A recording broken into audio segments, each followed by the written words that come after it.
নমস্কার, কেমন আছেন সবাই? আমাদের রসনালয় চ্যানেলে আপনাদের স্বাগত। আজকে চলে এসেছি একটা নতুন রেসিপি নিয়ে, এগ চিকেন তড়কা। দেখুন, আমি এখানে এগ চিকেন তড়কাটা বানিয়ে ফেলেছি। এটা আমি অনেকজনের জন্য বানিয়েছিলাম, মানে আমাদের বন্ধুবান্ধব আর বাড়ির সকলের জন্য। তো চলুন শেয়ার করে নিই আপনাদের সাথে রেসিপিটা। এখানে আমি তড়কার ডাল আর ছোলা ডাল একসাথে মিশিয়ে সেদ্ধ করতে বসিয়ে দিলাম। আর একদিকে আমি চিকেনটাকে ম্যারিনেট করে নিলাম, লবণ, হলুদ, একটু রেড চিলি সস আর অল্প একটু সয়া সস, জিঞ্জার পাউডার আর গার্লিক পাউডার এসব দিয়ে আমি চিকেনটাকে ম্যারিনেট করে নেব। তো দেখুন, ম্যারিনেট করে নিচ্ছি।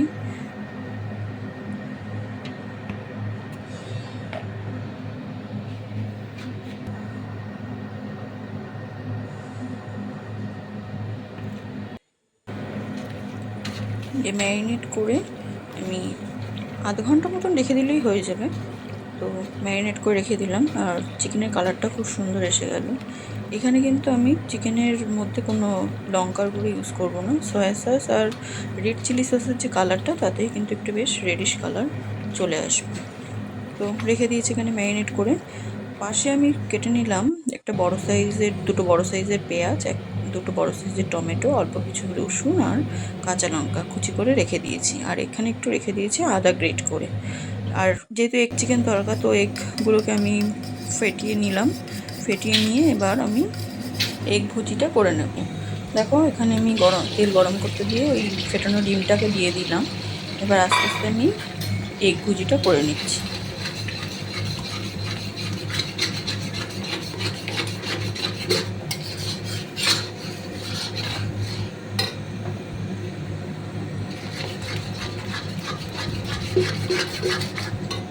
তো এখানে আমার এগ ভুজিটা হয়ে গেছে।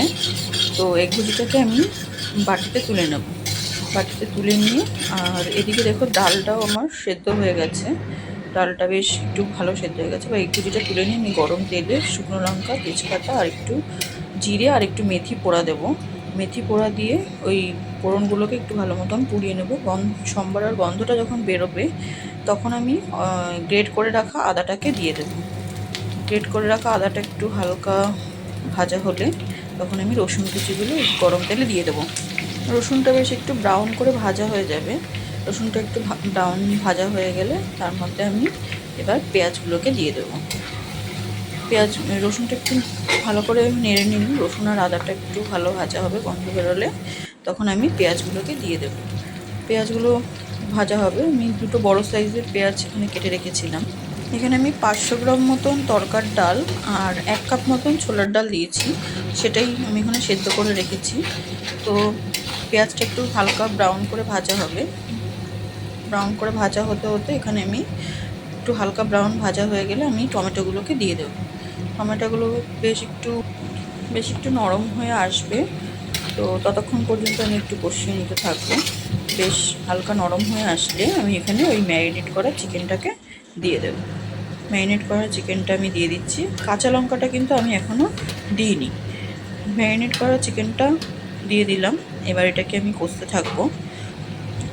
কষতে কষতে যখন একটু হালকা তেল বেরোতে থাকবে, তখন আমি এর মধ্যে কাঁচা লঙ্কাগুলো দিয়ে দেবো। আর এখানে কিন্তু আমি কোনো শুকনো লঙ্কা ইউজ করবো না, শুধুমাত্র ফোড়ন ছাড়া। বাকিটা আমি পুরোটাই কাঁচা লঙ্কা দিয়ে করবো। এই যে কাঁচা লঙ্কা একটু হালকা তেল বেরিয়ে এলে, তেল যখন ছাড়ছে, তখন আমি এই কাঁচা লঙ্কাগুলোকে দিয়ে দিয়েছি। তারপর আমি এর মধ্যে আস্তে আস্তে দিয়ে দেবো একটু জিরে গুঁড়ো। অল্প পরিমাণে জিরে গুঁড়োই দেবো, খুব বেশি পরিমাণ জিরে গুঁড়ো দেওয়ার দরকার নেই। আর একটু কাশ্মীরি লঙ্কার গুঁড়ো দেবো, হালকা, একদম অল্প পরিমাণেই দেবো, জাস্ট কালারটা আসার জন্য। আর দেখুন, আমি এখানে জিরে গুঁড়োটা একদমই অল্প দিচ্ছি, খুব বেশি পরিমাণে মশলা আমি এখানে ইউজ করবো না। তো এখানে অল্প করে জিরে গুঁড়ো আর একটু কাশ্মীরি লঙ্কার গুঁড়ো দিয়ে আমি চিকেনটাকে আবার কষিয়ে নেব।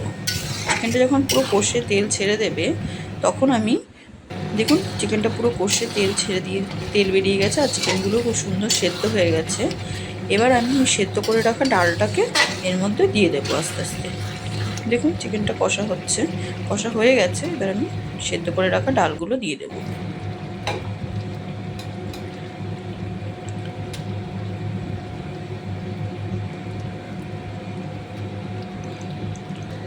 ব্যাস, এবার হয়ে গেল আমার এগ চিকেন তড়কা। তো আপাতত এটা এখন চিকেন তড়কা, এখন এগটা মেশানো হয়নি।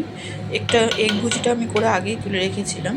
তো ডালটা ফুটে আসলে তখন আমি এর মধ্যে দিয়ে দেবো ওই ভুজি করে রাখা এগটা ভালো মতন ডালের সাথে মিশিয়ে নিয়ে তারপর আমি ওপর থেকে একটু ধনেপাতা কুচি ছড়িয়ে দেবো।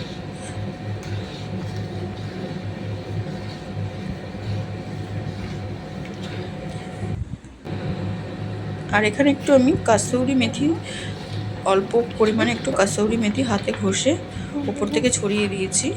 আর অল্প পরিমাণ একটু গরম মশলা দিয়েছি। ব্যাস, হয়ে গেল আমার এগ চিকেন তড়কা।